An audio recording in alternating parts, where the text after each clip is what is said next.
अब आया असली स्वाद। अब आया स्वाद। जब स्वाद के पड़े हो लाले तो MDH का चंकी चाट मसाला डालें। MDH का चंकी चाट मसाला। MDH। तो पहलगाम में आतंकी हमले में किस तरह से हिंदुओं को निशाना बनाया गया और कैसे धार्मिक पहचान पूछकर उनकी हत्या कर दी गई, आपको चश्मदीदों के बयान दिखाते हैं। मृतक संतोष जगदाली की बेटी ने इस नरसंहार के बाद कहा कि आतंकवादियों ने कलमा पढ़ने को कहा, कलमा नहीं पढ़ा तो गोली मार दी गई।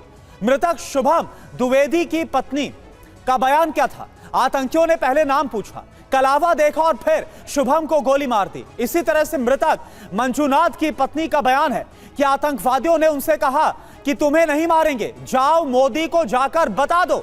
एक घायल महिला का बयान यह था कि मेरे पति को इसलिए मारा गया क्योंकि वो मुसलमान नहीं थे, यानी कि नाम पूछा गया, धर्म पूछा गया और इसी के साथ ही उनको गोली मार दी गई। इस तरह से कायराना हरकत की गई। महराज इस वक्त हमारे साथ जुड़े हुए हैं। महराज, इस कायराना हरकत के बाद कश्मीर में उबाल है। जो आम कश्मीरी है वो काफी गुस्से में पाकिस्तान को लेकर, आतंकवादियों को लेकर। क्या हो रहा है वहां पर?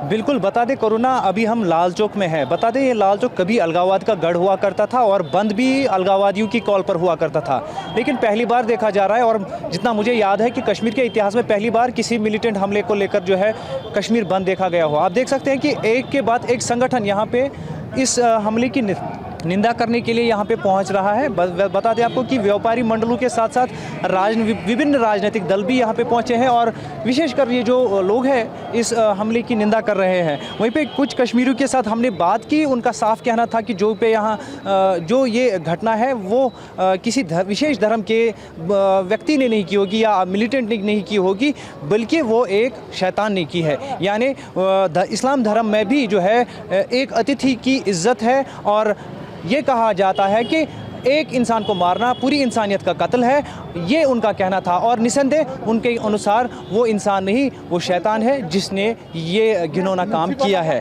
और उनके अनुसार इस मामले की तहकीकात भी होनी चाहिए और जो ये करने वाले हैं, हमलावर हैं, उनको जल्द से जल्द निपटाया जाना चाहिए। जी करुणा। महराज, और सांप्रदायिक हिंसा मोटिव था इस आतंकी हमले का, ये क्लियर होता हुआ नजर आ रहा है। इस हमले को पाकिस्तान में बैठे आतंक के आकाओं ने अंजाम दिया। अब उसी मोटिव की हवा निकालने की एक तरह से कोशिश भी नजर आ रही है। जब हम देख रहे हैं आपके पीछे लाल चौक में जितनी भी दुकानें नजर आ रही हैं हमें दूर दूर तक, सबके शटर डाउन है।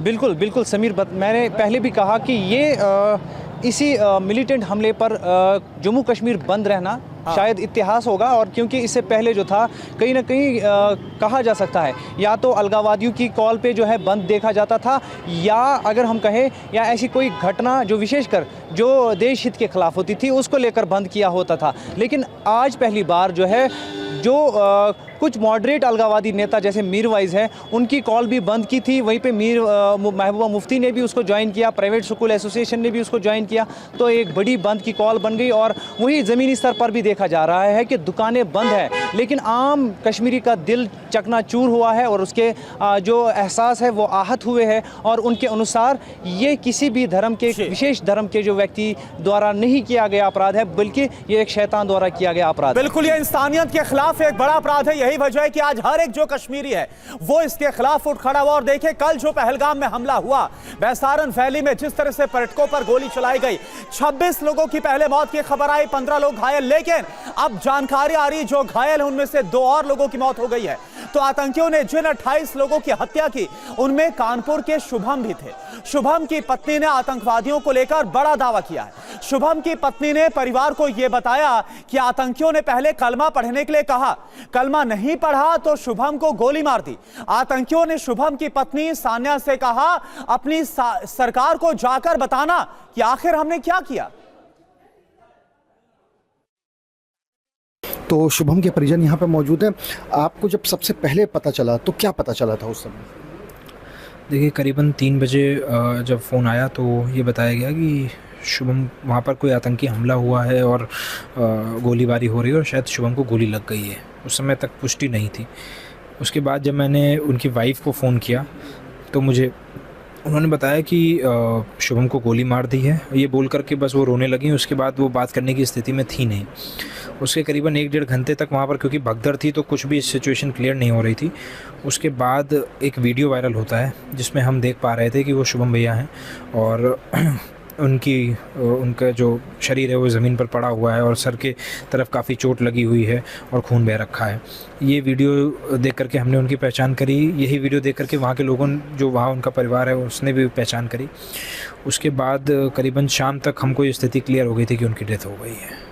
कुछ ऐसी बातें बताई जा रही थी कि गोली मारने से पहले आतंकवादियों ने कुछ कहा था, ऐसी कुछ आप लोग को जानकारी मिली थी, वो क्या थी? जी उनकी वाइफ ने ये बताया कि गोली मारने से पहले उन्होंने शुभम भैया से ये कहा था कि अगर तुम कलमा पढ़ दो तो हम तुम्हें गोली नहीं मारेंगे।